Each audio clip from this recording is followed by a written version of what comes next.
I've been driving trucks for 22 years, hauling freight up and down these back roads and highways. Nothing really bothers me anymore. The late hours, the isolation, the endless ribbon of asphalt, I've gotten used to it all. But there's this one stretch of road in Tennessee, right around mile marker 233, that I don't like driving at night. It's always foggy there. Thick, wet fog that wraps itself around your headlights makes it feel like the world is closing in on you. I've seen things. Things I don't talk about much. Things that make my skin crawl when I think about them, and believe me, I've thought about them a lot. I was driving late one night around 2 in the morning. It had been raining off and on all day, and the fog rolled in heavier as I got closer to that spot. The highway looked like something out of a bad dream. Just me, the truck, and that deep, soupy fog. I wasn't tired yet, but I was starting to feel that creeping unease, the kind that never quite goes away. I've always heard stories about this road, but I didn't let myself believe them. Not at first, anyway. When I saw him, I thought I was imagining things. A man standing in the dark by the mile marker, just standing there like he'd been waiting for someone. His tall frame was hard to make out, but I could see enough. His coat was dark, and his face was hidden beneath the brim of a trucker's cap. He didn't flinch when I honked, didn't even move. I figured he was just another stranded driver, but something didn't sit right with me. I didn't stop. Now let me tell you something about long-haul trucking. You get used to being alone, but you also learn to trust your gut. Something about him felt off, like he wasn't supposed to be there. I wasn't the only one who'd seen him either. I'd talked to other truckers on the CB after that night, and they all knew about mile marker 233. They said they'd seen him too.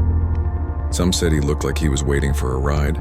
Others said he just stood there silent and still until the fog swallowed him up.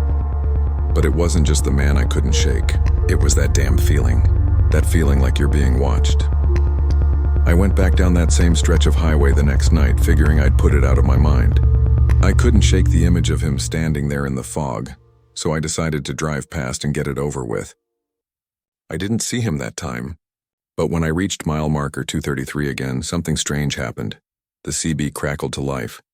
At first it was just static, like someone was messing with the channels.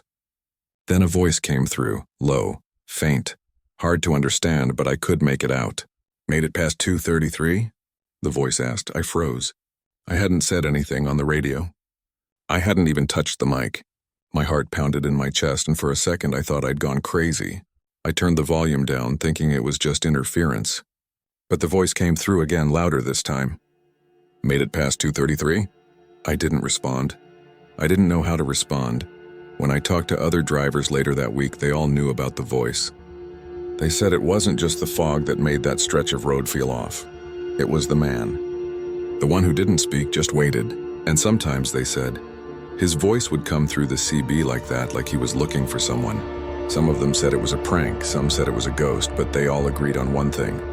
Nobody ever stopped. Not after they'd heard the voice. I started avoiding that stretch of highway altogether. I took detours, found other routes, did whatever I could to stay away. But no matter how hard I tried, that damn mile marker kept popping up in my rearview mirror. I couldn't get it out of my head. It wasn't just the fog or the man. It was the way he made me feel, like he knew something I didn't. Like he was waiting for me, specifically to stop. I couldn't stop thinking about what might happen if I did. What if he got in the truck? What if I couldn't get him out? A few months later, I was back on that road again. Another long haul through Tennessee. This time I told myself I wouldn't be spooked. I'd drive past that mile marker and keep going. I'd ignore the fear that crept up the back of my neck every time I got close. But as I approached the familiar stretch of road, the fog rolled in thicker than I'd ever seen it before. My headlights barely cut through it, and there he was, standing under the mile marker, just like the first time. Same coat, same stance, same eerie stillness. This time I didn't honk. I didn't slow down. I just kept driving, my heart hammering in my chest. But when I looked in the rearview mirror, he was gone. Just like that. I let out a breath I hadn't realized I'd been holding, thinking maybe, just maybe, it was all in my head. Maybe it was the fog or the lack of sleep or the pressure from the road. But then something even stranger happened. The radio crackled. I couldn't hear anything at first. Then the same voice came through. Low, almost whispering. "Made it past 233? It wasn't a question anymore. It was like a statement. Like the man was telling me I hadn't passed. like he knew I'd never leave that stretch of road behind. I don't know what happened to the other drivers who talked about him. Maybe they kept driving, maybe they didn't. But I haven't been the same since that night. Every time I pass that mile marker now, I can feel him watching, even when I can't see him. Sometimes I still hear the voice crackling through the CB even when the truck's off. And every time it's the same question. Made it past 2:33? I don't think I'll ever know what happened to him. But I know one thing for sure, I never stopped there. Not for a rest, not for a break, not for anything. And if you ever find yourself driving down that stretch of road, you'd be wise to keep moving, because if you stop, you might just end up part of the road itself. It was just past midnight when I pulled into that rest stop off I-70 in Kansas, the kind of place you see when you're so far from the cities, you start questioning if you've crossed into another world. The rain was coming down in sheets, heavy and relentless, enough to blur everything outside the headlights. My eyes were heavy from hours of driving, and all I could think about was stretching my legs, grabbing a cup of stale coffee, and hoping the rain would let up by morning. The only sound outside was the rhythm of the rain against my truck's roof. Inside, the fluorescent lights hummed overhead, the buzz like a swarm of flies that you can't quite shake. The rest stop was deserted, as most of these places tend to be at this hour. The vending machines near the door blinked faintly, their neon-lit signs casting an unnatural glow on the chipped tiles of the floor. I noticed her immediately, sitting at one of the booths by the machines.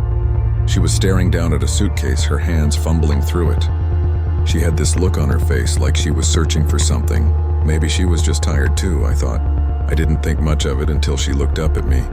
"Have you seen my son?"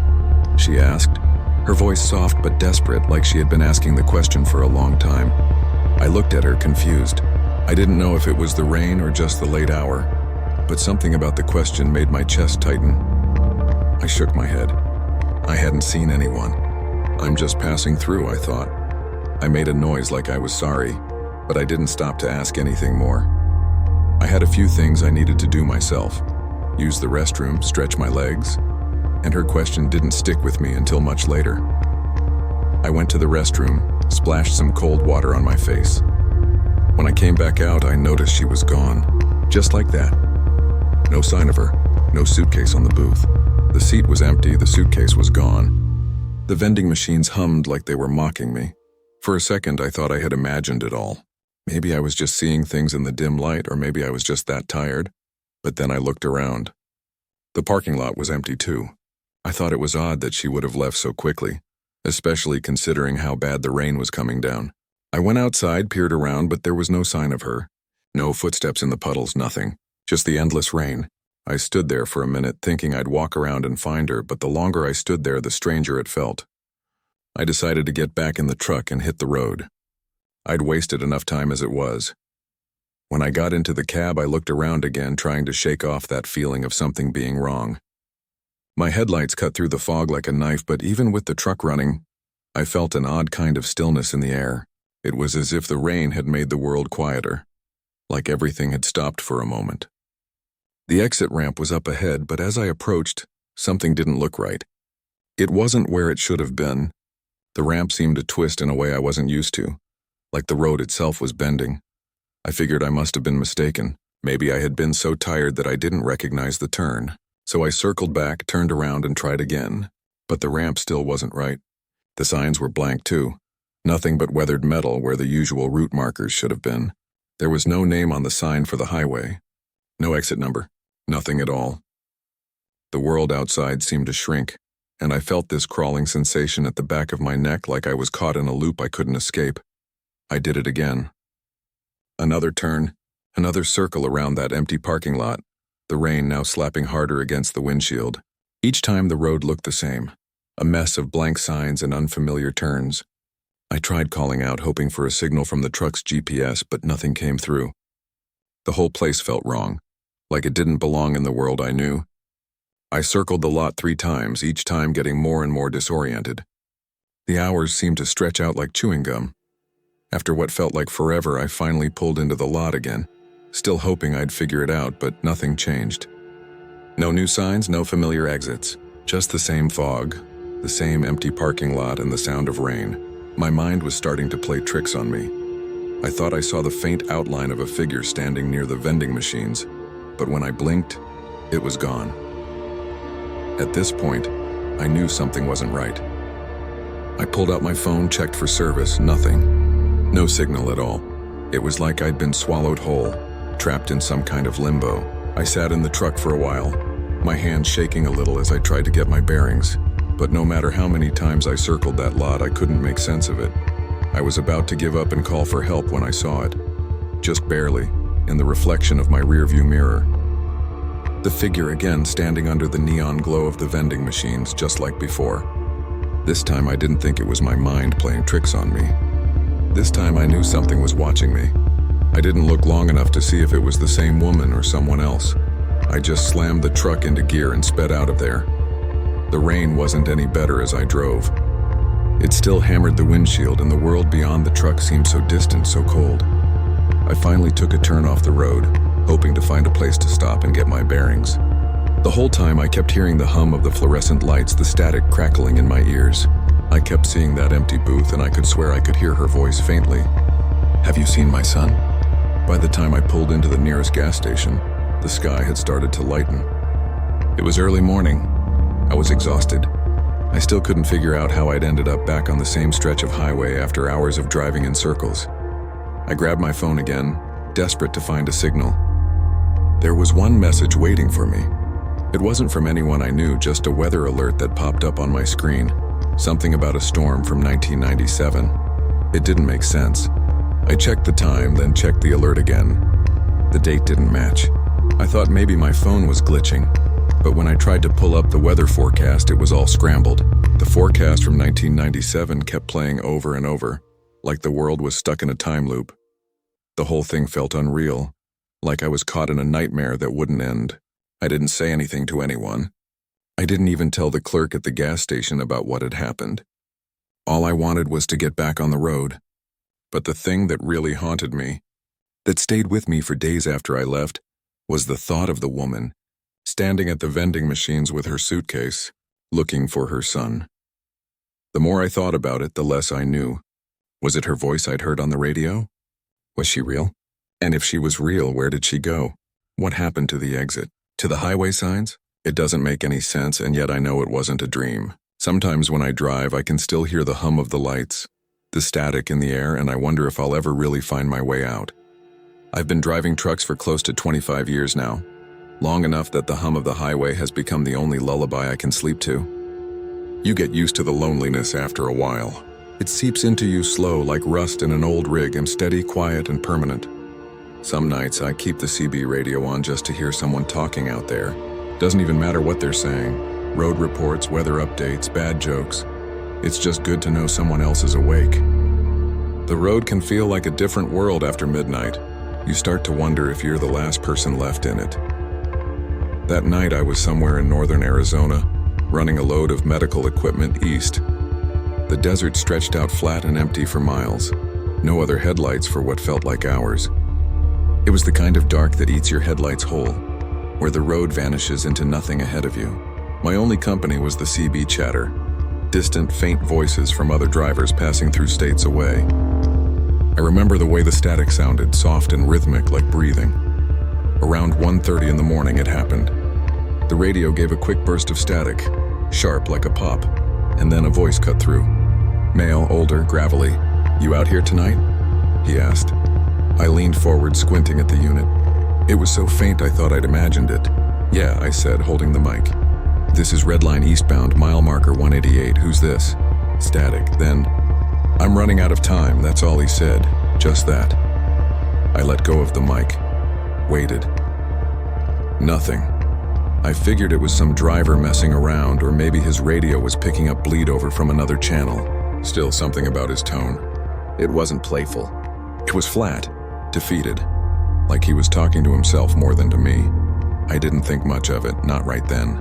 But a few minutes later he came back on. "I can see your taillights," he said. I laughed.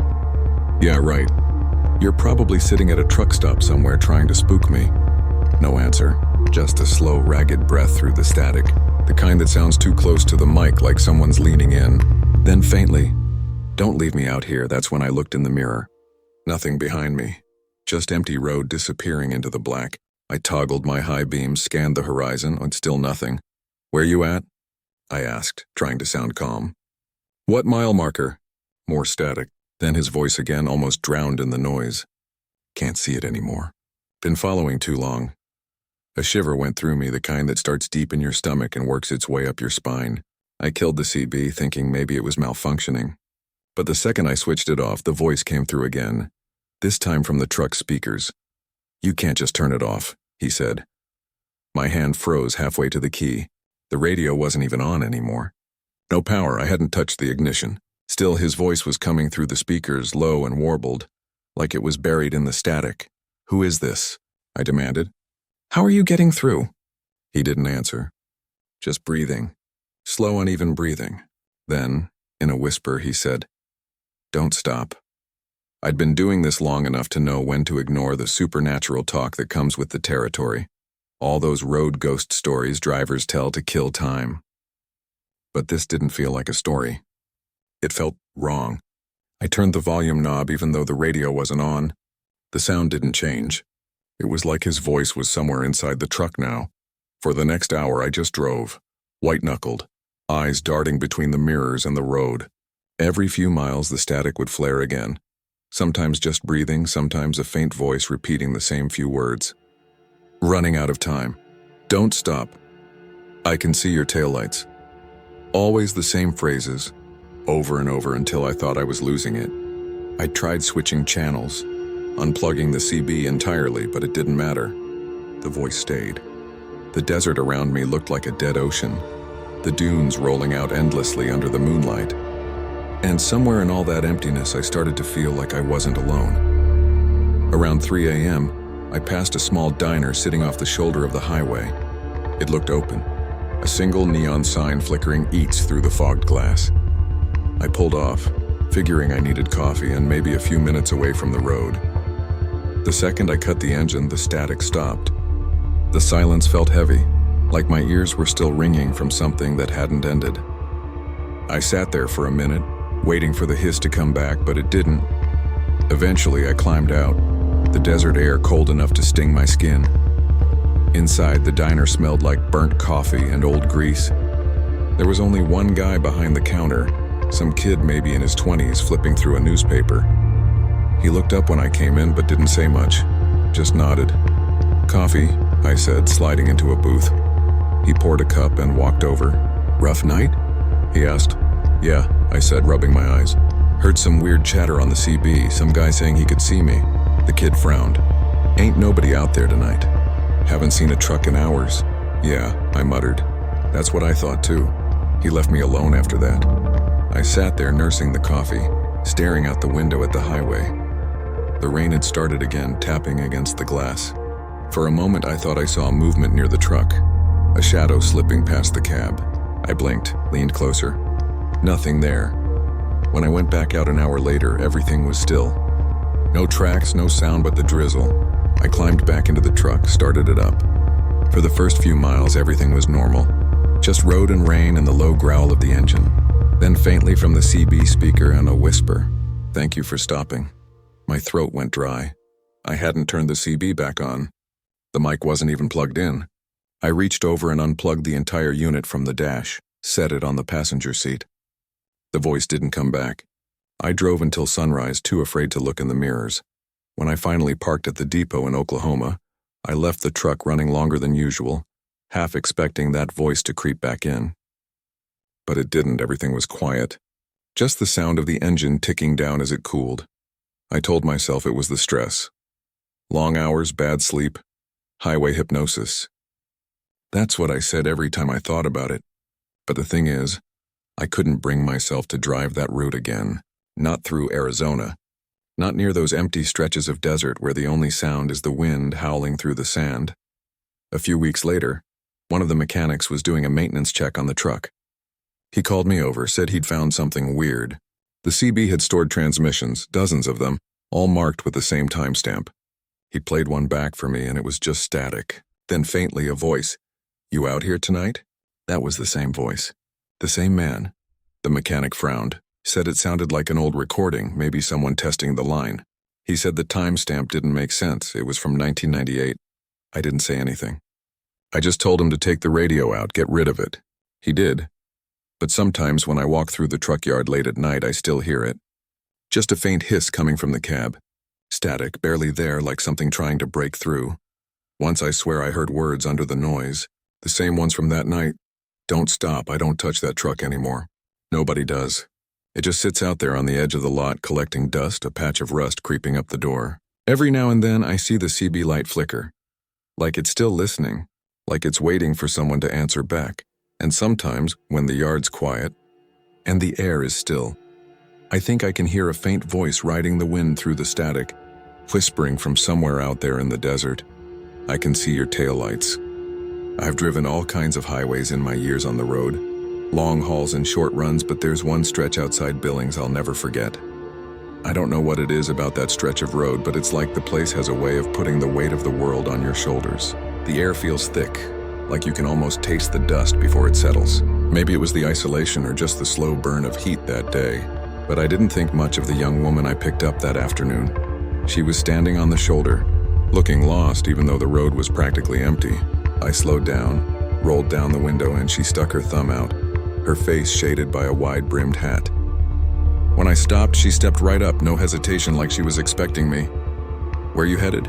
I asked, just making conversation. She said she was going east. I didn't catch much else at first. She looked to be in her mid-20s, maybe a little younger. Her coat was the strangest thing about her. A long blue coat despite the heat. It must have been pushing 90 degrees, but she didn't seem to care. It was like she hadn't even noticed. We didn't talk much on the drive, just the usual road chatter. I didn't think to ask where she was from or why she was traveling alone. It was a quiet ride, the sound of the engine humming and the occasional gust of wind slapping the truck window. 2 hours later, we rolled into a diner off the highway, just past the exit for a small town. I pulled over and parked. She didn't say much, just thanked me, nodded, and got out. I watched her walk inside, the long blue coat trailing behind her, disappearing through the door. It wasn't until a week later that I thought about her again. I was passing through the same stretch of road, same diner, and I figured I'd stop for a quick bite. The waitress was a young woman, maybe in her 30s, and when I walked in, she gave me a look like she recognized me. "Back again?"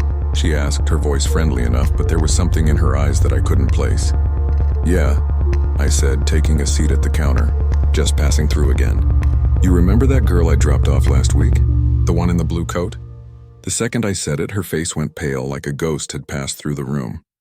She froze for a second, looking like she'd seen a shadow move across the floor. Then she grabbed a napkin from the counter and wiped her hands even though they weren't dirty. "I'm sorry," she said, her voice cracking. "What girl?" "The one in the blue coat," I repeated, trying to keep things casual. But something about her reaction was setting my nerves on edge. Her eyes shifted and she glanced around the diner like she was making sure no one else was listening. "You sure you want to ask about her?" she said, her voice barely above a whisper. "I'm just curious," I said. She seemed kinda out of place, that's all. "You know anything about her?" The waitress hesitated, her hands trembling just a bit as she set the coffee pot down on the counter. She glanced around again and then leaned in like she was telling me a secret no one else was supposed to hear. "She died," she said, her voice so quiet I had to strain to hear it. 5 years ago. Same highway, same blue coat, same girl. She was in a wreck just up the road. A chill ran through me. I thought she was joking at first, but the look on her face told me she wasn't. She dug around in her apron pocket, pulled out an old folded newspaper clipping, and slid it over to me. The headline was faded, but I could make out the words, "Fatal Crash on Highway 15 Claims Young Woman's Life." I unfolded the paper slowly. There, in the picture, was the same woman I'd dropped off. Same hat, same long blue coat, her face pale and still, like she had been caught in a moment of quiet disbelief. She was coming back from a family visit, the waitress said, her voice barely above a murmur. The wreck happened just a mile or two down the road from here. Car went off the edge. They never found her body. Just the coat. I stared at the picture. But I saw her. I picked her up. She was fine. The waitress shook her head. She's been dead for years. Some say she's still out there, though. Some people still see her on the road, hitching rides, just like you did. I sat there, the weight of it pressing down on me. I didn't know what to say. The silence between us stretched on until I finally forced myself to leave. I paid for my meal, tipped her, and stepped outside, trying to shake off the strange feeling crawling up my back. I couldn't get that girl out of my head. I thought about her every night for the next week. It wasn't just the fact that she was dead. That part didn't bother me so much. It was the way she looked so real. The way she moved, the way her coat billowed out behind her. She didn't seem like a ghost or a spirit. She seemed alive. The next morning I was at home, still lost in my thoughts. I figured maybe I'd go over the dash cam footage from the trip, just to see if it was all some kind of mistake. Maybe I'd missed something, a trick of the light. Or maybe my mind was playing games with me. I pulled up the footage. I played it back in real time, watching as I picked her up, the whole thing just as I remembered. The road, the heat, the way she stepped into the truck without saying much. Everything looked fine. But when I got to the part where I dropped her off at the diner, something didn't feel right. I rewound it. Watched it again. The passenger seat was empty. I stopped the footage and went back a few frames.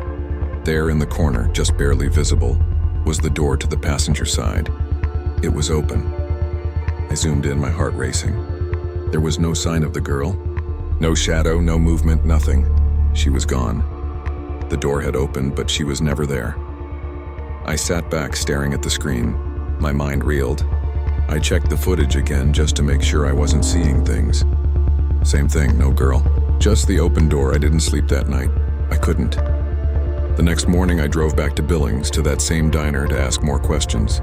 The waitress wasn't there. The diner was quieter than I remembered, almost too quiet. I asked the cook if he knew anything about the girl in the blue coat. He looked at me like I was crazy. We've had a few folks pass through over the years, but no one's died on this stretch of road for as long as I can remember, he said, wiping his hands on a rag. I don't know what you're talking about. I walked out of there feeling more confused than ever. But something tells me I'll never be able to forget the image of her, standing there on the side of the road looking like she'd been waiting for me. I never liked hauling empty trailers. You might think it's an easy job. Just drag a box behind you and drop it off somewhere. But there's a weight to it. Not the kind of weight that comes with a full load, but the kind you can feel. When you're hauling empty trailers, you get this sense of space behind you, like the trailer is always just a little bit off balance, like it's ready to shift with the slightest jolt. And it does shift when you least expect it. That's the kind of uneasy feeling it gives you. I was on a stretch outside Amarillo one night, heading west on the 40 long past midnight. The truck was humming along, and the road was straight and empty. Nothing but the occasional distant light on the horizon to remind me there was a world outside that dark, endless road. I'd been driving for hours, just me and the hum of the engine. My eyes were getting heavy, the kind of fatigue that creeps in when you've been out there too long. That's when I heard it. At first it was so faint I thought it was just the wind, or maybe the trailer shifting in the wind. But no, it was something else.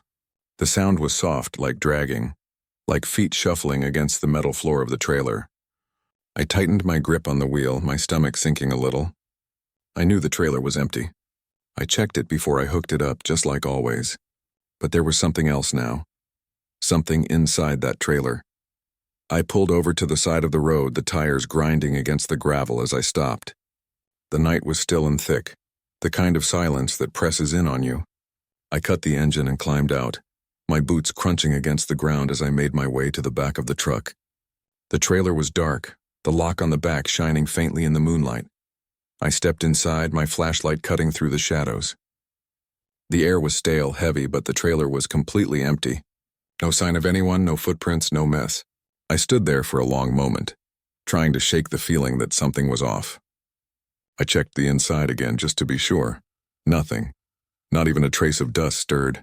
I locked it back up, crawled into the cab, and told myself it was just my imagination. Maybe the road was starting to get to me. I didn't think much more of it, at least not at first. I kept driving, but I couldn't shake the sensation that something was wrong. I kept checking the rear view, expecting to see something behind me, some sign that I wasn't alone back there. It was stupid, I knew that, but the unease crept up on me like cold fingers against my skin. A few miles down the road, I glanced at the dash and saw it, something that made my blood run cold. The trailer light flicked on, just like that, as if it had a mind of its own.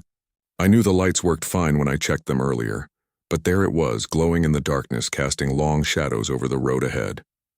I thought I saw something moving, just a flicker at the edge of the light, bending the shape of the shadows. I slammed my foot on the gas, trying to shake it off. The rest of the ride was a blur. My mind kept racing, trying to make sense of what was happening. The road felt endless, the sound of the tires on the pavement almost like a hum in the back of my mind. I wanted to reach my drop point, get rid of that damn trailer and never think about it again.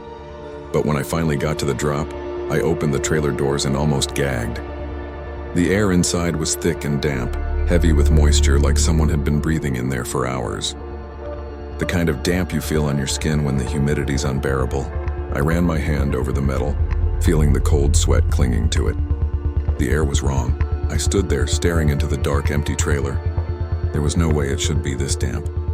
I had been hauling it for hours and there was no rain, no reason for it to be this humid. But there it was, the kind of dampness that presses in on your chest and makes it hard to breathe. I told myself it was condensation, but deep down I knew that wasn't it. I'd hauled hundreds of trailers and I knew what condensation looked like. This wasn't it. It was something else. I made my delivery, tried to shrug off the feeling, and left. When I called dispatch, I said it was just a little moisture buildup in the trailer. Nothing unusual. They didn't question me. I wasn't sure I believed myself, but I had to get out of there. That night, I parked the truck at a rest stop, grabbed some food, and tried to get some sleep. But I couldn't. Every time I closed my eyes, I felt that weight behind me, like something was still back there waiting for me to look. I checked the rearview mirror a dozen times, but all I saw was the empty road stretching out behind me. There's no explanation for it, no reason it should have happened. But sometimes when I'm out on the road hauling trailers again, I still feel that weight. It presses down on me, tightens in my chest like something I shouldn't have carried with me. I don't talk about it to anyone. Who would believe me? All I know is that sometimes when I'm alone in the truck, I hear the shuffling again, soft dragging steps behind me, the sound of feet dragging on metal. And when I glance in the rear view, I know what I'll see. Nothing. Just the dark road and the weight of the emptiness behind me. But I feel it heavy, like something I hauled home by mistake.